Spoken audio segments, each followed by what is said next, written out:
મારી યુટ્યુબ ચેનલમાં આપ સૌનું સ્વાગત છે। હું વર્ષાબેન કટકિયા। જય બાબા સ્વામી, જય ગુરુદેવ। આજે આપણે બનાવીશું આ ભીંડાનું છાશિયું શાક। તો આપણે ભીંડો 500 ગ્રામ લીધો છે। આટલા ભીંડાનું મોળું શાક કર્યું છે, જે તીખું ન ખાય એને માટે। અને આ પોણા ભાગના ભીંડાનું આપણે આના અડધાથીને ઓછાનું મોળું શાક બનાવ્યું, અને આટલાનું આપણે છાશિયું શાક બનાવશું। તો તમે જો હું ગેસ ઓન કર્યો મેં હવે, અને હવે આપણે એની માથે આ કઢાઈ મૂકી દેવું। આમાં જ ભીંડાનું શાક આપણે મોળું બનાવ્યું છે। હવે આપણે એમાં તીખું અને છાશિયું શાક બનાવવાના છે। એના માટે આપણે તેલ મૂક્યું 2 પાવડા। જો આપણું તેલ હવે ગરમ થઈ ગયું છે અને ધુવાડા પણ નીકળે છે।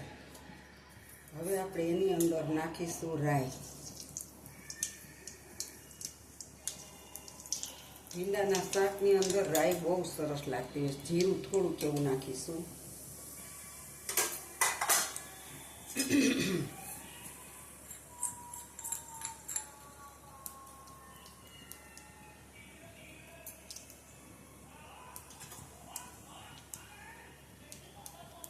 જો આપણી રાઈ હવે તતડવા લાગી ગઈ છે, તો હવે આપણે નાખી દઈશું એની અંદર હિંગ પાવડર।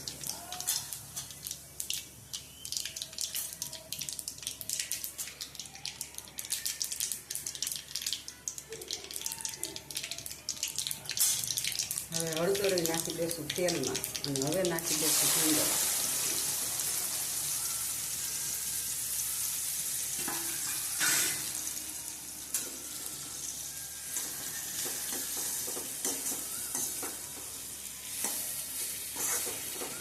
આપણે આજે લોઢાની કઢાઈમાં શાક કરશું। લોઢાની કઢાઈમાં શાક કરવું બહુ સારું છે। આની અંદરથી આપણને લોહ તત્વ મળે છે।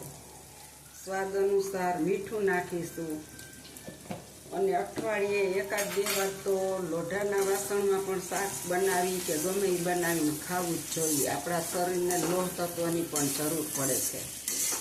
તો આપણે જો આપણા ભીંડાને હવે તેલમાં 10 મિનિટ સળસળવા દેશું। તમે જોઈ શકો છો। જો આપણે તેલ ફૂલ નાખ્યું છે એટલે આપણો ભીંડો છે ને એ તળાઈ જશે અસલ। આમાં જો તમે જોઈ શકો છો। જો આપણો ભીંડો હજી આમાં તળાઈ જ છે, તમે જોઈ શકો છો। તેલ આપણે જાજુ બધું જ મૂક્યું છે, પાવું બહુ મોટું છે। અને ભીંડાનું શાક આપણે છાશિયું કરવાનું છે, એટલે એની અંદર તેલ પણ ખૂબ જોઈએ। અને બીજું એ કે જો આપણે આ ચટણી કાઢી છે લસણ મરચું, લસણવાળી, એને આપણે પાણી પલાળવાની છે થોડી। અને આપણે હળદર તો નાખી દીધી છે, માત્ર ચટણી જ આપણે પલાળશું મસાલામાં।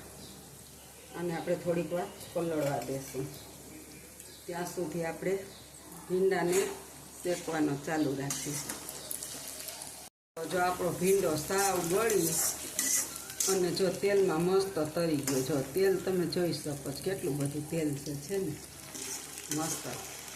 ભીંડાનું શાક છાશિયું કરીને એમાં તેલ વધારે હોય ને તો જ સારું લાગે, નકર ન લાગે। હજી આપણે આને થોડીક વાર તો હજી હાથળવાના જ છે। અચ્છા, હવે આપણે આની અંદર થોડાક ટમેટા નાખી દેશું।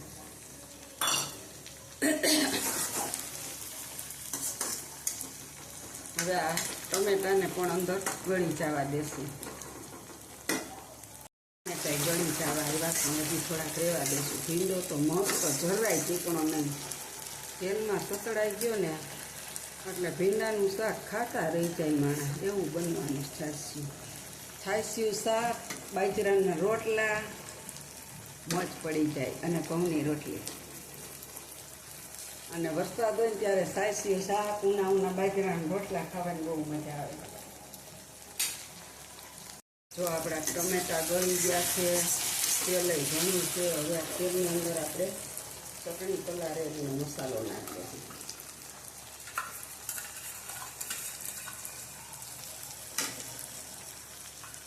અને આપણે આ ચટણી બધી ધોઈને છાશ નાખી દઈશું થોડીક અંદર।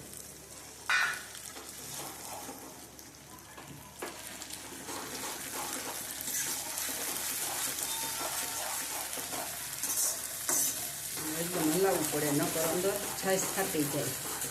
આપણે એકવાર હવે તેલ ઉપર આવી જવા દેવું, બધું તેલ ઉપર આવી જાય પછી છાશ નાખીશું.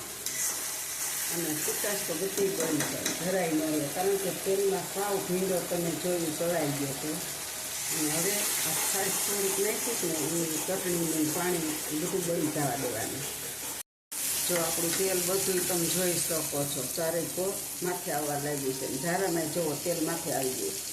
હવે અંદર આપણે ચટણીમાં જે થોડુંક પાણી એડ કર્યું હતું છાશ, એ બધું બળી ગયું અને આ તેલમાં છે. હવે આપણે એની અંદર છાશ નાખીશું, છાશનું શાક કરવા માટે.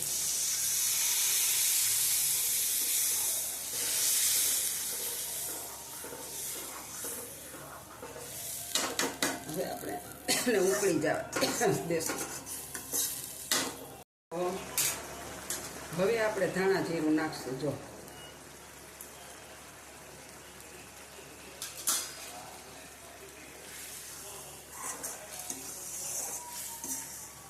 આપણે આને છાશ નાખીને સતત હલાવતા રહીને એટલે છાશ અંદર ફાટતી નથી.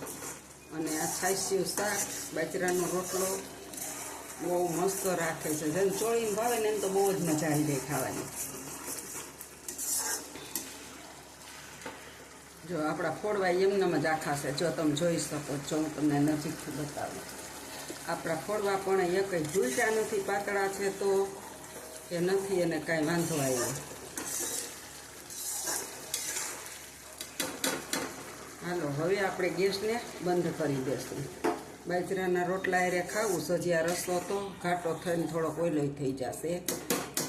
અને હજી આપણે આને ઠરવા દેશું, બીજા ઠામમાં કાઢી લેશું. આમાં ખટાશ છે એટલે રહેવા નહીં દેવાનું. હાલો આપણું જો શાક તૈયાર થઈ ગયું અને આપણે એને લોઢાની કઢાઈમાં નહીં રાખવાનું, તરત જ આપણે ફેરવી નાખ્યું. હજી ઠરે છે, હજી તો બધું તેલ તમે જોઈ શકો, ચારે કોર ઉપર આવી ગયું. અને હજી તો અડધી કલાક પડ્યું રહે, અડધી કલાકની વાર છે જમવાને, તો આ બધું તેલ ઉપર આવી જાય.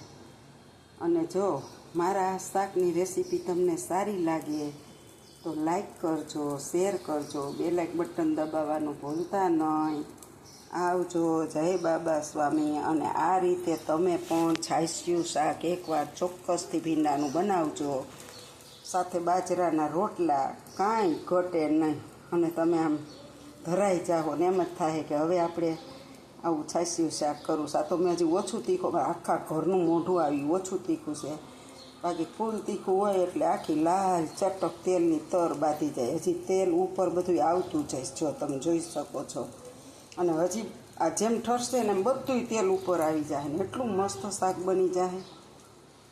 તો તમે બનાવજો, કેવું લાગે છે કોમેન્ટમાં લખજો. આવજો, જય બાબા સ્વામી.